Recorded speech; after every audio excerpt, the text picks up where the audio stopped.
The California coast is home to over 200,000 sea lions.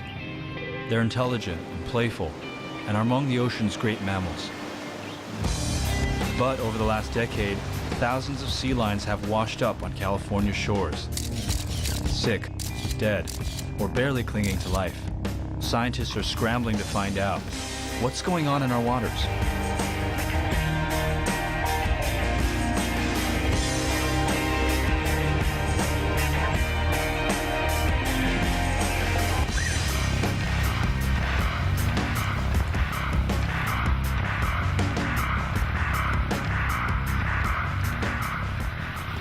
With a couple researchers who are collecting algae and water samples in this area, which has seen abnormally high amounts of an algae that was proving to be pretty toxic to marine mammals.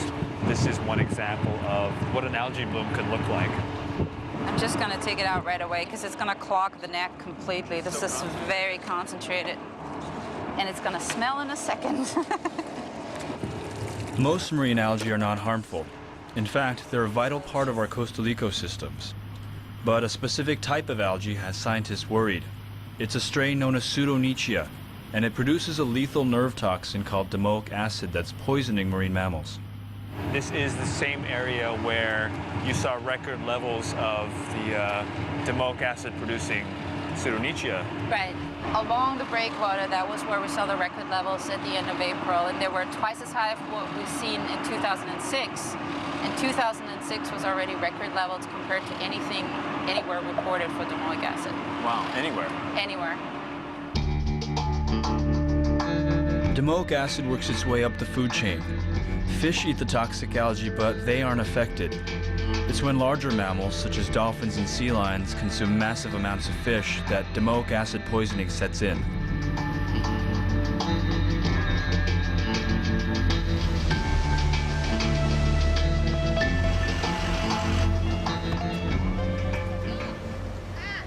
This is Peter Wallerstein. He founded the whale rescue team. He's pretty much dedicated himself to rescuing marine mammals that wash up on shore.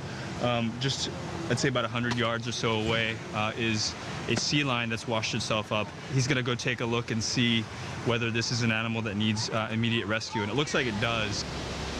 I just got a report from lifeguards. They were watching her this morning, and she did have a seizure. She did. That's just another thing I have to consider. Her eyes are bulging out of her head. She's mouth breathing. Classic domoic case right here. We've got to get her out of the rocks. Hi, baby. Domoic acid can leave animals disoriented and weakened. It can also create brain lesions, cause animals to experience seizures, and even drown. And just because she's like this and looks quite immobile, she can still cause a very severe bite. Okay? 1, 2, 3. For Peter and other rescuers, this is becoming all too common a scene. In the last 10 years, marine epidemics such as domoic acid poisoning have increased worldwide. Before 2002, I'd be getting a handful of domoic that most of them we didn't even recognize as domoic poisoning, because it was so new. But since 2002, it just burst, the dam burst. Dozens of animals washed up at one time in LA County.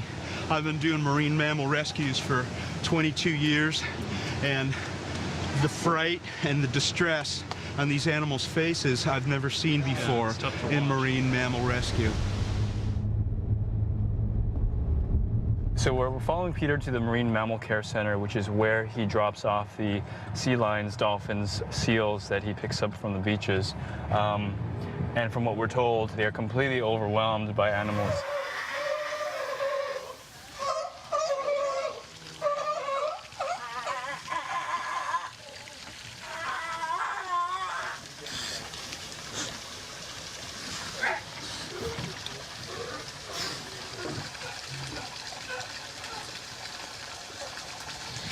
Observe seizures,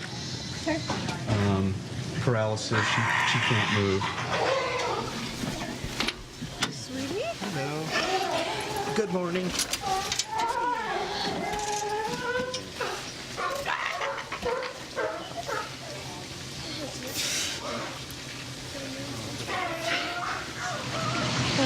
came in with a fever for temperatures almost 105. Most domoic acid animals that are affected by that toxin, they typically don't have high fevers like that unless they've been experiencing a lot of seizure activity.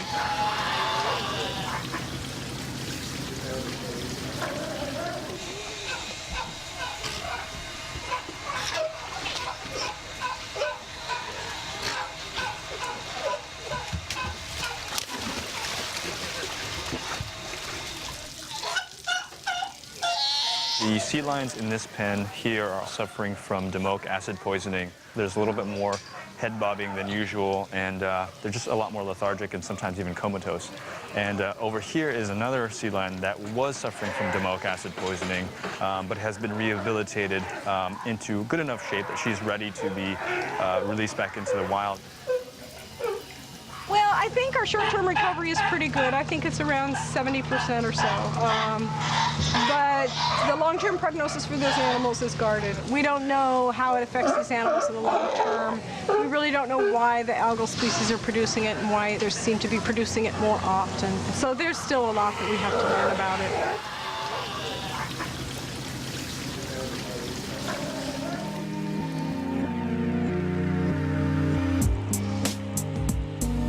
Algae growth depends on nutrients, which can come from things such as natural and industrial runoff and waste. But in the last 50 years, California's population has tripled to 36 million. Scientists say we could be overloading our coastal waters with nutrients that feed toxic algae. Pretty much everything that you put in your garden, fertilizers, I mean, it starts really small. If you wash your car and it just goes down the drain, if you use a lot of dish detergent or whatever in your kitchen, that's going to go down. Everything that we consider trash or pollution is in some way or another food for algae. That's, I think, a connection that people usually don't make. I think it should be an alarm signal for people if a 400-pound sea lion gets taken out by something that is in the environment.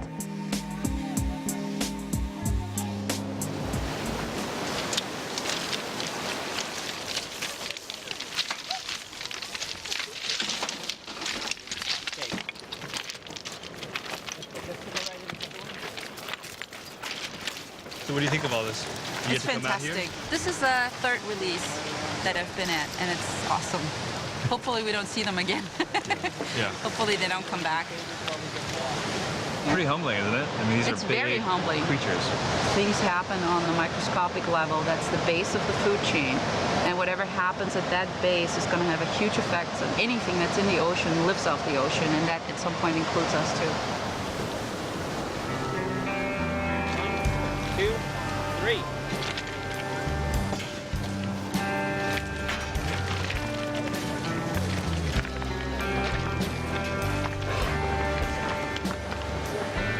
These sea lions have been in recovery for a month, but there's no cure for domoic acid poisoning. All the caretakers can do is nurse the sick animals and hope they're able to survive in the waters on their own.